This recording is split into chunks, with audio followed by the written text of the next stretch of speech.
Halo, assalamualaikum. Jumpa lagi dengan channel Bertani Jaya.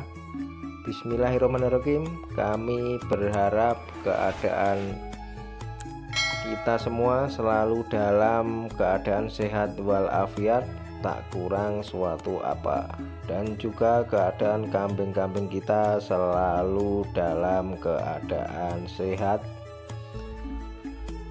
tidak ada kendala yang berarti. Amin.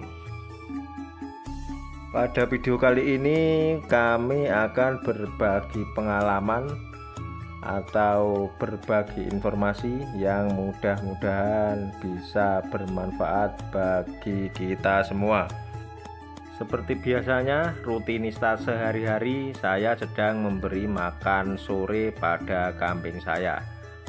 Pada saat ini pakan yang saya berikan adalah rumput liar. Berhubung saat ini sudah memasuki musim kemarau, maka rumput atau persediaan rumput di ladang kami sudah cukup berkurang dan sudah cukup bisa dikatakan sulit untuk mencari pakan ternak di ladang atau di kebun kita. Nah, menurut pengalaman kami, kalau pada musim seperti ini kami biasanya itu memberi sedikit comboran untuk membantu persediaan pakan yang semakin menipis. Ada juga kawan-kawan di daerah kami itu yang membuat pakan fermentasi atau silase dengan cara diawetkan pada saat prosesnya itu pada saat musim penghujan atau di mana rumput itu sangat melimpah sehingga disimpan di dalam tong atau di dalam plastik. Nah, pada saat sekarang ini, pada saat musim kemarau dan rumput sudah sulit didapat, itu bisa dikeluarkan dan diberikan ke kambing kita untuk membantu kita agar tidak terlalu lama waktu ngaritnya karena pakan sudah tersedia. Nah, dari berbagai opsi atau pilihan tersebut, sebenarnya itu mana yang lebih bagus atau yang lebih baik untuk perkembangan kambing kita?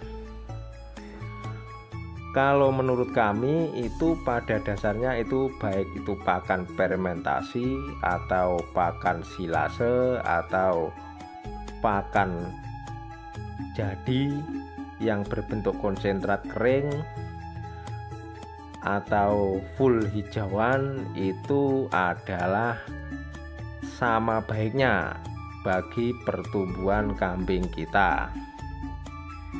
Jadi kita itu istilahnya itu tidak harus memilih pakan fermentasi yang lebih baik atau pakan hijauan yang lebih baik, itu semua sama.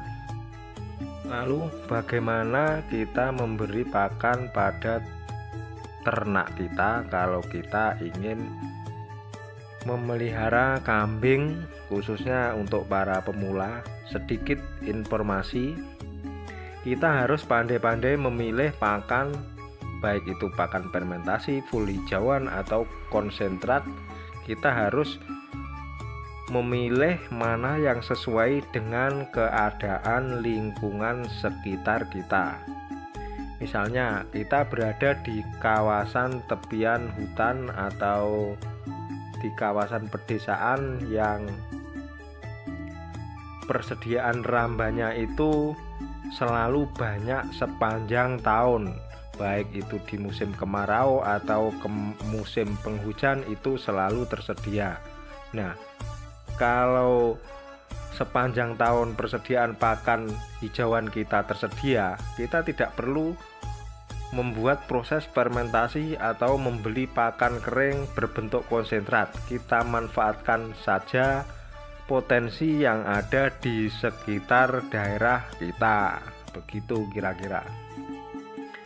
Lain lagi kalau daerah kita itu ada saatnya pakan atau ramban yang tersedia itu melimpah, dan ada saatnya pada musim kemarau itu pakan itu habis atau kering semua karena musim kemarau. Nah, itu bisa kita siasati dengan cara kita membuat pakan fermentasi dengan cara memproses pakan kita pada saat musim hujan atau persediaan hijauan melimpah, kemudian kita proses fermentasi, lalu kita simpan di tempat penyimpanan yang kita miliki.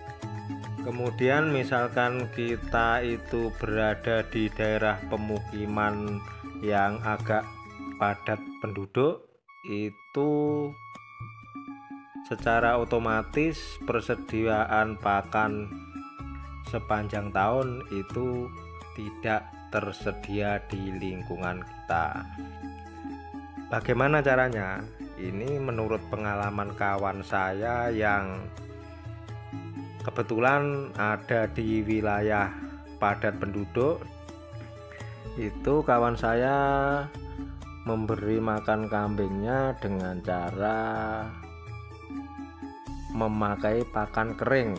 Pakan kering yang dimaksud adalah seperti konsentrat pakan jadi, itu di toko-toko pakan juga ada, atau kita bisa meraciknya sendiri dengan cara meramu berbagai jenis pakan kering seperti polar, bungkil sawit, bungkil kopra, dedak, katul halus, kangkung kering, dan masih banyak lagi berbagai jenis pakan yang tersedia.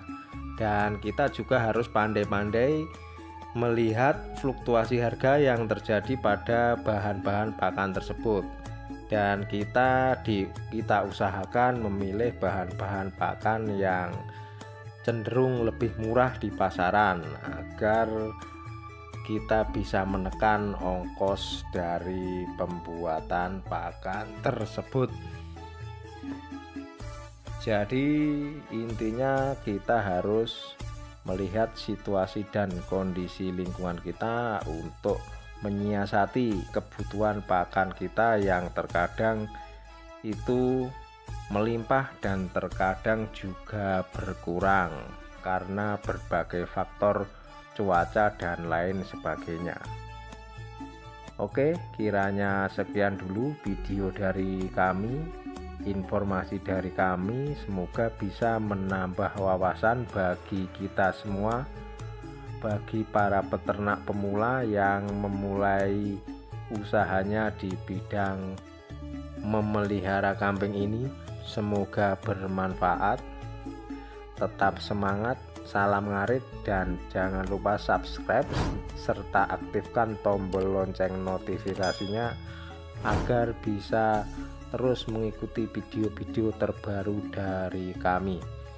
Tetap semangat, salam ngarit, dan wassalamualaikum warahmatullahi wabarakatuh.